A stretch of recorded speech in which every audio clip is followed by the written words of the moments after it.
La ley define la discapacidad en los artículos que tienen que ver con la cobertura de discapacidad y saca esta definición de la Organización Mundial de la Salud.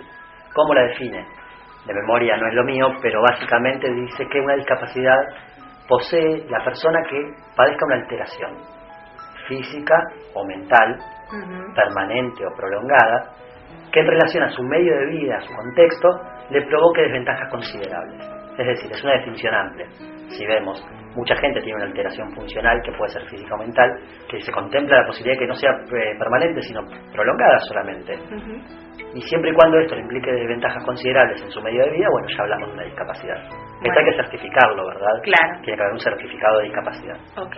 En el caso de que esté certificada esta discapacidad, ¿qué contempla la ley para esta persona, niño o adulto, ¿no es cierto? ¿Qué es lo que tendría, qué es lo que abarcaría la ley en cuanto al cuidado de esa persona? Clarísimo. La cobertura es muy amplia y en realidad la legislación que tenemos es muy amplia. No todo está en absoluta vigencia ni es absolutamente aplicable, pero sí todo es exigible si está en la ley. Yo creo entender que usted se refiere a la parte de salud, en realidad. Bueno, la ley que habla de salud, que lleva el número 24.901, que por suerte es cada vez más conocida por las personas que tienen algo que ver con familiares o con personas con discapacidad, tiene una cobertura prevista que es realmente muy amplia. Y si bien sería interesante detallar cuál es la cobertura, como a veces el tiempo no da, yo lo resumiría diciendo que la ley tiene un solo objetivo, que es que todo gasto que está relacionado a la discapacidad tenga que ser cubierto por la obra social, el Estado Nacional o la empresa prepaga de la persona que tiene discapacidad. Eso es muy importante, porque a veces una mamá dice, tengo un chiquito con dificultades, no tengo una prepaga, ¿qué hago? En realidad está cubierto igual. Por supuesto, obra social debería, o por el Estado. En realidad todos están cubiertos y a la vez nadie lo está, porque es muy frecuente que el que diga yo sí tengo una prepaga, qué bueno, voy a pedir algo, y le digan que no. En ese caso, perdone que le interrumpa, en ese caso, supongamos que va una mamá que el chiquito necesita rehabilitación de acuerdo a su discapacidad, la específica. Van y le dicen, tiene 10 sesiones. ¿Esto es así? No, bueno, ahí estamos entrando ya más dentro del tema puro de la cobertura. En realidad no hay un límite de sesiones para la discapacidad. Lo que suele confundirnos es que el programa médico obligatorio, que es la base de salud o lo que deben otorgar las prepagas a quienes no tienen certificada una discapacidad, se confunde con la ley de discapacidad o de cobertura de discapacidad. Para los que no tienen un certificado de discapacidad es correcto, son 10 sesiones, a veces claro, 15, depende de qué prestación hablemos.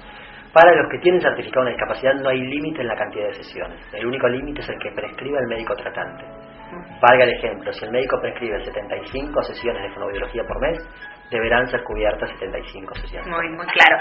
En el caso, por ejemplo, uno dice, como mamá, dice, bárbaro, pero ¿qué implica? Supongamos, yo tengo un chiquito que no se puede trasladar por sus propios medios, que debe ir a una sesión semanal, que tiene que ir al colegio especial. ¿Eso lo contempla la ley? Sí, por supuesto. El transporte lo contempla la ley. Hay una regla básica para saber qué contempla la ley en discapacidad y qué no. La pregunta, le digo yo. Y la pregunta es, si mi hijo no tuviera discapacidad, ¿tendría que? Bueno, sí, entonces, la respuesta es, si mi hijo no tuviera discapacidad, ¿tendría que usar pañales? Y la verdad que no, los usa porque tiene una discapacidad, entonces debe cubrirlo la obra social.